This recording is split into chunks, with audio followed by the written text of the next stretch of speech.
SC Probiotic နဲ့အတူလက်တွဲပြီးဒေါက်တာရဲပြည့်ဟိန်းနဲ့မတိနာတို့ကနေအားလုံးနဲ့သိကျင်နေကြတဲ့ကျန်းမာရေးနဲ့ပတ်သက်တဲ့မိကွန်းလေးတို့ဖြေကြားပေးသွားမှာဖြစ်ပါတယ်။မင်္ဂလာပါဆရာ။ဟုတ်မင်္ဂလာပါ။အဆိုင်နဲ့ဦးလန်းချောင်းပိုင်ရှင်လို့တင်စားခေါ်ဝေါ်နေကြတဲ့ Probiotic လေးတွေကဘာလဲဆိုတာကိုရှင်းပြပေးပါအောင်ဆရာ။ဟုတ်ကဲ့ပါ။ယနေ့ခေတ်မှာတော့ဒီကျန်းမာရေးဘူးတုဒ္ဒတွေဆိုတာပေါ့နော်။ယောဂဖြစ်မှစီးပူရတာလေးလာရတာလေးလာလိုက်စားရတာမဟုတ်ဘဲနဲ့ဒီယောဂမဖြစ်ခင်နဲ့ကြိုတင်ပြီးတော့ပေါ့နော်နေ့စဉ်ဘဝမှာကျန်းမာဖို့အတွက်လေးလာစီးပူရတဲ့အနေအထားမျိုးဖြစ်လာပြီပေါ့နော်။အဲ့တော့ဒီအဆိုင်ဦးလန်းချောင်းယောဂတွေဆိုတာလည်းဒီနေ့ကျွန်တော်တို့နိုင်ငံကမ္ဘာနယ်ဝှမ်းမှာအမြဲတမ်းအဖြစ်များလာတဲ့အတွက်ကြောင့်မို့လို့ဒီအဆိုင်ဦးလန်းချောင်းကျန်းမာရေးလို့ပြောပြီးဆိုရင်မဖြစ်မနေပါရမယ်ဒီ probiotics လေးတွေအကြောင်းကတိထားတဲ့နယ်ပေါ့နော်လူတိုင်းအနေနဲ့တိထားတဲ့မှာဟုတ်သူကဒီကျွန်တော်တို့ကစီးပညာနဲ့ပတ်သက်တဲ့အခေါ်အဝေါ်တွေပြောတဲ့အခါမှာတာမန်ပြည်သူတွေအနေနဲ့အင်္ဂလိပ်လိုဆိုလို့ရှိရင်သူကဘာလဲပေါ့နော်ဒါကဘာဘယ်လိုခေါ်လဲဘာအဓိပ္ပာယ်လဲမြန်မာလိုဆိုဘယ်လိုခေါ်လဲဒီလိုမျိုးသိချင်ကြဒါပေမဲ့ probiotics ကိုတော့ဒီ probiotic လို့ပဲပြောဆိုသုံးလို့ရှိရင်တော့ပို့ပြီးတော့လည်းထိရောက်တယ်ပို့ပြီးတော့လည်းကိုကဒီစကားလုံးလေးနဲ့ဒီဟိုရင်းနှီးကြောင်းဝင်မှုဖြစ်သွားတာပေါ့နော်အဲ့ခါကျတော့သူက probiotic ဆိုတာ pro ဆိုတာကကျတော့သူကဘာကိုပြောရလဲဆိုတော့ဟိုကောင်းကျိုးပြုတာပေါ့နော်ကျွန်တော်တို့ဒီခန္ဓာကိုယ်အတွက်ကောင်းကျိုးပြုတယ်ပေါ့နော်ဟူလန်းချောင်းနဲ့မဟုတ်ဘူးခန္ဓာကိုယ်တစ်ခုလုံးအတွက်ကောင်းကျိုးပြုတယ်ပေါ့ biotic ဆိုတာကျတော့သူကသက်ရှိလေးတွေပေါ့နော်ကျွန်တော်တို့မှာလူတွေဆိုသက်ရှိပေါ့အဲ့လိုမျိုးပဲသူကသက်ရှိပိုးလေးတွေဒါပေမဲ့အမတန်မှအရွယ်စားရသေးငယ်တယ်ဟိုမှာကျွန်တော်တို့အားလုံးကြားဖို့တဲ့ယောဂပိုးတွေလိုပဲပေါ့နော်ဒီတာမန်မျက်စိနဲ့မြင်ဖို့မြင်လို့ကြည့်လို့မရလောက်အမတန်မှသေးငယ်တယ် microscope နဲ့ကြည့်မှမြင်ရတယ်ပေါ့နော်အဲ့လိုမျိုးအမတန်သေးငယ်တဲ့ပိုးလေးတွေဖြစ်တဲ့အတွက်ကြောင့်မလို့သူတို့ကျွန်တော်တို့က biotic လို့ခေါ်တယ်ဒါတော့သူ probiotic လို့ပေါင်းပြီးပြောလိုက်မယ်ဆိုလို့ရှိရင်တော့ဒီကျွန်တော်တို့ခန္ဓာကိုယ်အတွက်ကောင်းကျိုးပြုတဲ့အဏုဇီဝပိုးလေးတွေကို probiotic လို့ခေါ်တယ်အဲ့တော့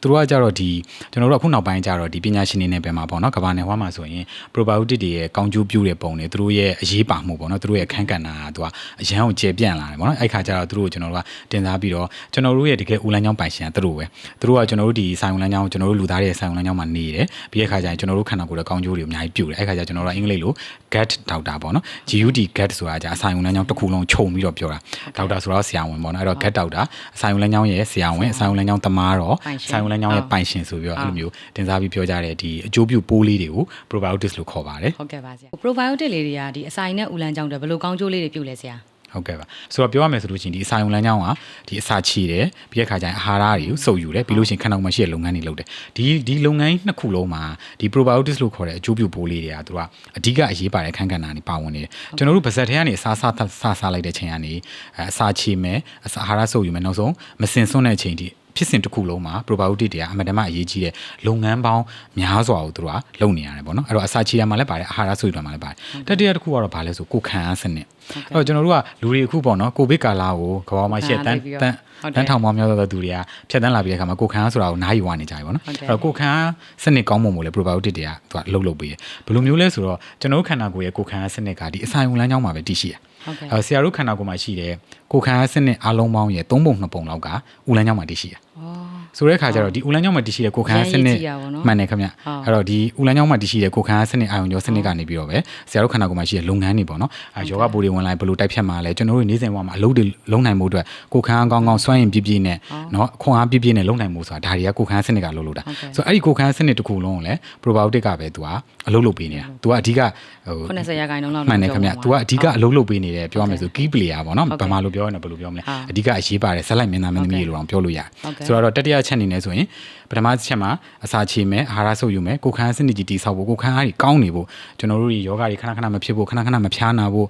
့ကြောက်စရာကောင်းတဲ့ယောဂပိုးတွေမဝင်ဖို့နောက်ဆုံးအိပ်ရတဲ့လဲမနေဖို့နောက်ဆုံးကန်ဆာအထိပေါ့နော်ကိုခန်းစနစ်ကကောင်းအလုပ်လုပ်နေလို့ဒါကျွန်တော်တို့တွေကအခုလိုချိန်မှာဒီလိုတွေထိုင်ပြောနေလို့ရတယ်ဆိုတော့အဲ့ဒီအတွက်ကလည်း probiotic တွေအမှန်တမ်းအရေးပါတယ်အဲ့တော့ချုပ်ပြီးပြောမယ်ဆိုရင်တော့အစာယုံလမ်းကြောင်းနဲ့ပတ်သက်တဲ့လုပ်ငန်းကြီးတွေကိုခန်းနဲ့ပတ်သက်တာတွေဟော်မုန်းနဲ့ပတ်သက်တာတွေယောဂကာကွယ်တာတွေနောက်ဆုံးကင်ဆာမဖြစ်အောင်အထိပေါ့နော်ဒီလုပ်ငန်းတွေအကုန်လုံးမှာ probiotic ကသူကအမှန်တမ်းအရေးပါတဲ့အခန်းကဏ္ဍအမှန်တမ်းအနုစိတ်တဲ့လုပ်ငန်းတွေနဲ့သူ့ရဲ့ဒီပေါ့နော်ဟို probiotic တခုချင်းစီရဲ့လက်နက်တွေထုတ်သုံးပြီးသူကကျွန်တော်တို့ခန္ဓာကိုယ်ကောင်းကျိုးပြုနေတဲ့ဒါအကျိုးပြုပိုးလေးဖြစ်ပါတယ်ဟုတ်ကဲ့ပါဆရာ probiotic ကဦးလန်းချောင်းကျန်းမာရေးအပြင်တခြားဘလို့အရာလေးတွေရောကောင်းကျိုးလေးတွေပေးသေးလဲဆရာဒီ probiotics တွေကအဆိုင်ဦးလန်းချောင်းကျန်းမာရေးအတွက်ကောင်းတယ်ဆိုတာလောက်ကိုပဲအများစုကသိထားကြသေးတယ်ဝင်လျှော့လို့ရှိရင် probiotic ပါတဲ့အထုပ်လေးကိုသွားပြီးတော့တောက်လိုက်တာမျိုးလို့ခီးသွားလို့ရှိရင်ဘိုင်းနာမိုက်ဆိုအဲ့လိုမျိုးထင်ကြရတယ်ပေါ့နော်တကယ်တော့ probiotic ရဲ့အကျိုးကျေးဇူးတွေကဒီထက်အများကြီးများတယ်အဲ့တော့ဆရာတို့ တို့ကအဆိုင်လမ်းကြောင်းအကြောင်းပြောပြီးပြီဆိုဆိုင်လမ်းကြောင်းအကြောင်းလေးခဏလေးထားပြီးတော့တခြားခန္ဓာကိုယ်မှာရှိတဲ့လုပ်ငန်းတွေမှာ probiotic ကဘယ်လိုအကျိုးကျေးဇူးတွေပြုတ်နေလဲပေါ့နော်အဲ့ဒါဆိုလို့ရှိရင်တော့သူကနည်းနည်းလေးတင်စားပြီးတော့ချီကျူးပြီးပြောရမယ်ဆိုရင်တော့ဒီ probiotic ကခန္ဓာကိုယ်မှာခေါင်းစားခြေစုံအရေးပါတယ်သပင်အတွက်လည်းသူရေးပါတယ်အရေးပြားအတွက်လည်းရေးပါတယ်ဒါပေမဲ့အဲ့ထဲကမှာ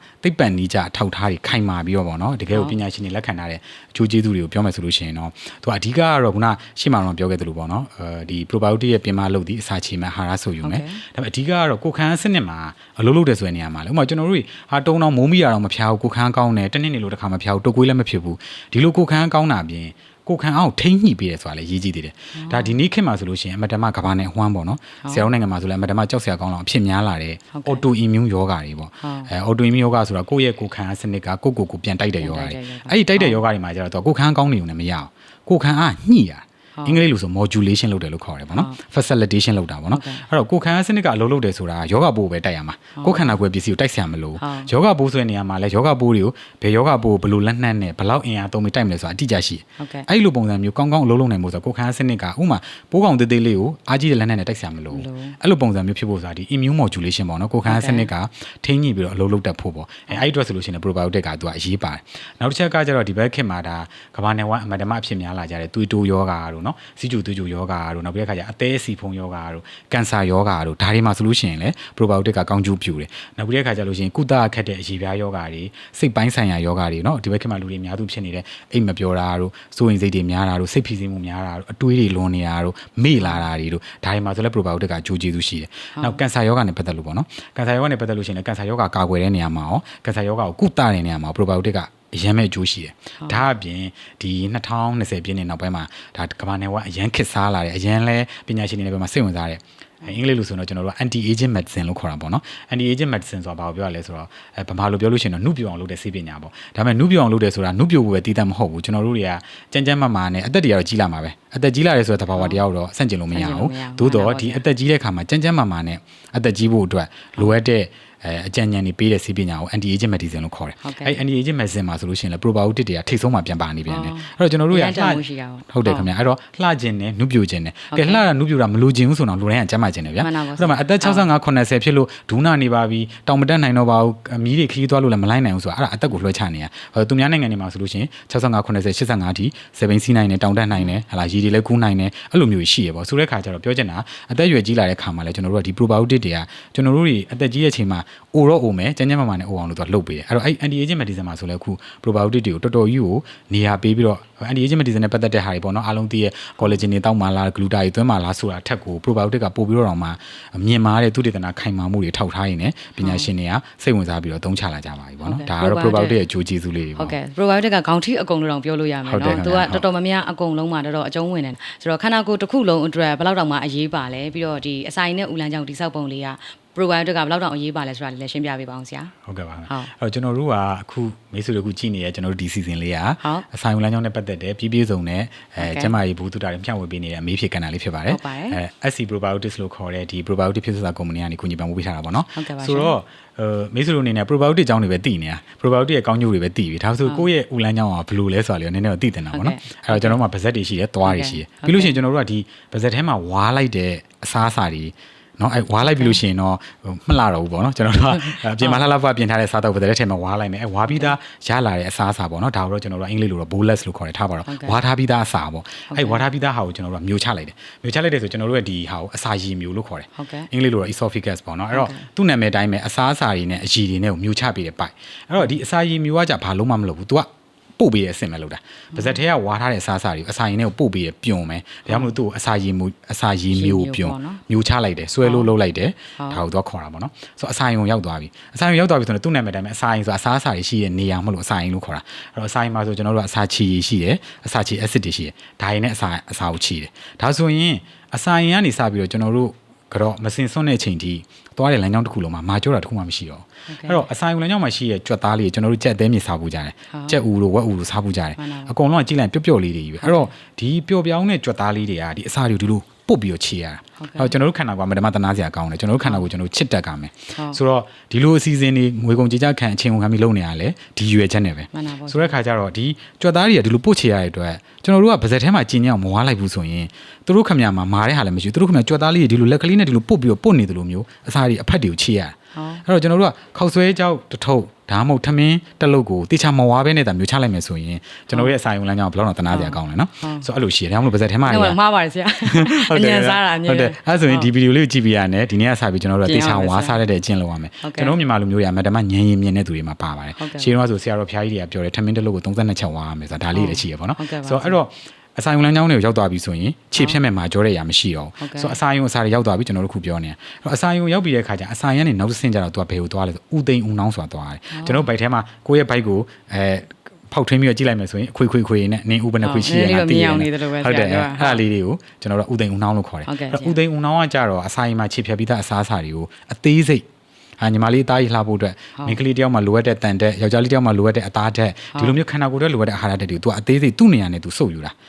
ဒီနေရာမှာပဲအသားဓာတ်တွေအကုန်ရှောက်အဲ့လိုမဟုတ်ဘူးအသားဓာတ်စုပ်ယူတဲ့နေရာတက်ဗီတာမင်သတ္တုဓာတ်တွေစုပ်ယူတဲ့နေရာဟုတ်တယ်ခင်ဗျခန္ဓာကိုယ်ကအမတန်မှကျွန်တော်တို့ရဲ့သဘာဝဖန်တီးထားတဲ့ခန္ဓာကိုယ်ကအမတန်မှစနစ်ကြတဲ့လုပ်ငန်းကြီးတစ်ခုဖြစ်ပါတယ်ဆိုတော့အဲ့လိုမျိုး तू စုပ်ယူတယ်စုပ်ယူပြီးတော့မှတစ်ခါဥမာကြီးကိုရောက်သွားပြီဥမာကြီးကိုရောက်သွားလို့ရှိရင်အာဟာရဓာတ်တွေကစုပ်ယူမှုကမရှိတဲ့လောက်နေသွားပြီဥမာကြီးဆိုတာဒီလိုဖောင်းလေးတွေပေါ့နော် तू ရှိတဲ့နေရာပေါ့ဒါဆိုဥမာကြီးကဘာလုပ်လို့လဲဆိုဥမာကြီးကကြတော့ဒီဥသိမ်းဥနှောင်းမှာစုပ်ယူပြီးတော့ကြံလာတဲ့အစားအသောက်တွေကဘယ်ဟာကိုထပ်ပြီးတော့ရေဓာတ်တွေစုပ်ယူမှာလဲကျွန်တော်တို့ခန္ဓာကိုယ်ဒီသုံးပုံနှစ်ပုံကရေနဲ့ဖွဲ့စည်းထားတယ်အဲ့တော့ရေဓာတ်ဆုံးရှုံးသွားလို့မရအဲ့တော့ရေကိုပြန်စုပ်တယ်ပြီးလို့ရှိရင်တချို့လိုအပ်တဲ့အာဟာရဓာတ်အတီကိုအရေအနေနဲ့ပြန်စုပ်တယ်ပြီးလို့ရှိရင်ဘာမှစုပ်ယူလို့လည်းမလိုတော့ဘူးခန္ဓာကိုယ်ကနေဆွန့်ပစ်မဲ့ဟာကိုတော့ဝင်းအနေနဲ့မစင်အနေနဲ့ဆွန့်ပစ်တယ်ပေါ့သူကဒီလိုလုပ်ငန်းနဲ့သွားတာဒီနေရာမှာအခုပြောတဲ့ဒီပါဇက်ကနေအောက်ဆိုဒီအစာရုံလမ်းကြောင်းတစ်လျှောက်မှာမရှိပေမဲ့လေဘေးကနေပြီးတော့ကုညီပံ့ပိုးပေးတဲ့ပြောရမယ်ဆိုရင်ဇက်ပိုးဇက်ရံလို့ပြောဖို့တော့မှအားနာစရာကောင်းတယ်အမှန်တမ်းအရေးပါတယ်ဒါပေမဲ့သူတို့ကဘေးကနေပဲနေတယ်ကလကနောက်ွယ်ရပါတော့ဘယ်သူတွေလဲဆိုလို့ရှိရင်တော့သူကအသေးပေါ့အဲ့တော့အသေးကတော့အစာရုံလမ်းကြောင်းမှာတော့ဓာတ်ရိုက်မပါဘူးဒါပေမဲ့သူကလည်းကျွန်တော်စားလိုက်တဲ့အစားအသောက်တွေအကုန်လုံးစုပ်ယူပြီးဘယ်သူ့ပို့ရလဲဆိုအသေးကဘန်နာတိုက်ပေါ့အသေးကိုကုန်ပို့ရတယ်ပို့ပြီးတော့မှအသေးမှာဒါကခန္ဓာကိုယ်အတွက်သုံးပါလားဒါခန္ဓာကိုယ်အတွက်ခဏသိမ်းထားမှာလားနော်ဆရာတို့တွေပတ်စံနေများလာလို့ရှိရင်သူကဆုံးဖြတ်နေစုထားတယ်လို့မျိုးပေါ့နော်မသုံးသေးစုထားမယ်ပေါ့လူမသုံးမယ်ပေါ့အဲ့လိုပုံစံမျိုးအနေနဲ့သူကအသေးကနေလုပ်တယ်ပြီးလို့ရှိရင်လည်းမလိုအပ်တဲ့ဟာတွေကိုလည်းအသေးရပဲဆုံးပြတ်တာအသေးကနေကြောက်ကက်ကိုပို့ပေးတယ်အသေးကနေဝင်းနေနဲ့ဆုံးပြတ်ခိုင်းတယ်ဒီလိုလုပ်တာဒါအသေးပေါ့နော်အင်္ဂလိပ်လိုတော့ liver လို့ခေါ်တယ်နောက်ဒုတိယတစ်ခုကတော့မုတ်ချိုကြီးပေါ့ pancreas လို့ခေါ်တယ်ပေါ့နော်အဲ့မုတ်ချိုကြီးကကြအားလုံးကြားဘူးတဲ့ insulin လို့ခေါ်တဲ့ဟော်မုန်းထုတ်တာ